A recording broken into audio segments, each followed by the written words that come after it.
Hello दोस्तों, स्वागत है आपका इस वीडियो में। इस वीडियो में हम डिस्कस करने वाले हैं जेईई मेंस 2025 जनवरी सेशन में आया बहुत ही अच्छा क्वेश्चन देखिए दोस्तों, क्या बोला गया है।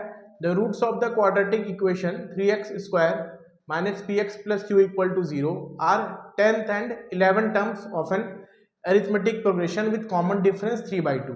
If the sum of first 11 terms of this arithmetic progression is 88, then q minus 2p is equal to, यानी कि दोस्तों यहां पर अपने को क्या बोल दिया गया है, एक क्वाड्रेटिक इक्वेशन है। ठीक है, इसका जो रूट्स है ना दोस्तों, इसका जो रूट्स है वो एक एपी का 10th और 11th टर्म है, और उस एपी का कॉमन डिफरेंस कितना है, 3/2 है।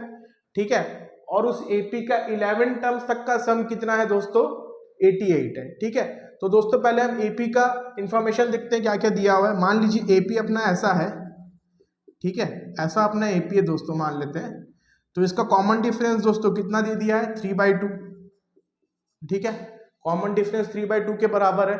और दोस्तों 11 टर्म्स तक का सम 88 दिया है, यानी कि S11 ये 88 दिया है। तो इसका फॉर्मूला लगाते हैं, क्या हो जाएगा दोस्तों, ये फॉर्मूला है n/2 यानी कि 11/2 2 into a plus 11 minus 1 into D. Sn का फॉर्मूला है ना दोस्तों, Sn का formula n/2 into 2a plus n minus 1 into D equals to 88। ठीक है दोस्तों, ये कैंसिल हो गया 8 में।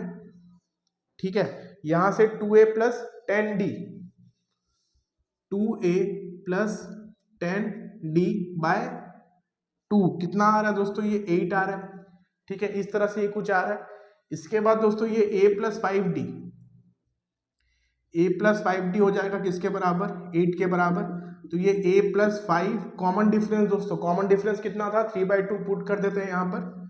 ठीक है, तो यहाँ से दोस्तों अपना फर्स्ट टर्म निकल जाएगा, a is equals to 8 minus 15/2, यानी कि दोस्तों ये कितना आ जाएगा, 1/2। ठीक है, तो अपना कॉमन डिफरेंस की मदद से a निकल गया दोस्तों हाफ। ठीक है, अब देखिए दोस्तों यहाँ पर क्या बोला है, ये एपी का जो 10th और 11th टर्म है, 10th और 11th टर्म है, वो इस क्वाड्रेटिक इक्वेशन का क्या है दोस्तों, रूट्स है ना।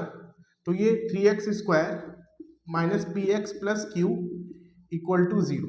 ठीक है, इसका दोस्तों दो रूट्स है, वो दो रूट्स किसके बराबर है, एपी का 10th टर्म और एपी का 11th टर्म के बराबर है। ठीक है, तो सम ऑफ द रूट्स दोस्तों कितना होता है अपने को पता है, सम ऑफ द रूट्स होता है दोस्तों माइनस ऑफ b बाई ए, यानी कि माइनस ऑफ माइनस p/3, और दोस्तों प्रोडक्ट ऑफ द रूट्स यानी कि a10 multiplied with a11, product of the roots किसके बराबर होता है, c/a q/3 दोस्तों। ठीक है, तो इससे दोस्तों क्या लिख सकते हैं, देखिए ये हो जाएगा a plus 9d plus a plus 10d equals to p/3।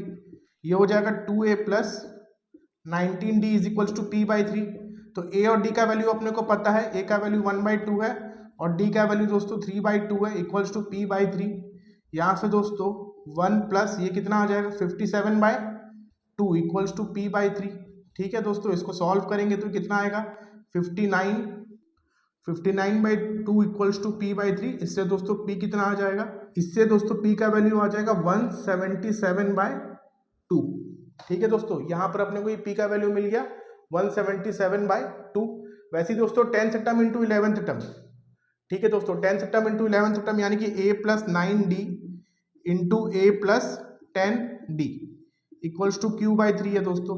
तो इसको सॉल्व करते हैं, a के जगह दोस्तों कितना पुट करेंगे, हाफ प्लस 9d यानी कि 9 into 3/2 27/2 into half plus 10d 10 into 3 30/2 यानी कि 15 ना, इक्वल्स टू q/3। इसको दोस्तों सॉल्व करेंगे तो आप लोगों को q का वैल्यू मिलेगा 651। ठीक है दोस्तों, तो q का वैल्यू इसको सॉल्व करके मिलेगा 651, और यहाँ से दोस्तों p का वैल्यू कितना मिला, 177/2 मिला। ठीक है, इस तरह से आ रहा है। अब देखिए दोस्तों यहाँ पर क्या चीज का वैल्यू निकालने बोला था, q माइनस 2p का वैल्यू।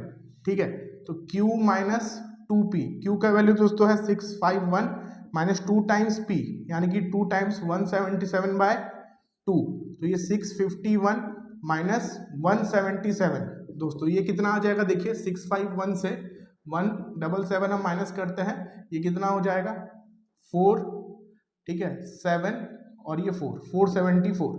ठीक है दोस्तों, तो हमारा फाइनल आंसर यहाँ पर क्या आ जाएगा, 474। ठीक है दोस्तों, बहुत ही अच्छा क्वेश्चन था दोस्तों। क्वेश्चन को समझना, यहाँ पर एपी का जो 10th और 11th टर्म है वो इस क्वाड्रेटिक इक्वेशन का रूट्स बन रहा है, जो रूट्स को हम जनरली अल्फा एंड बीटा लेते हैं ना।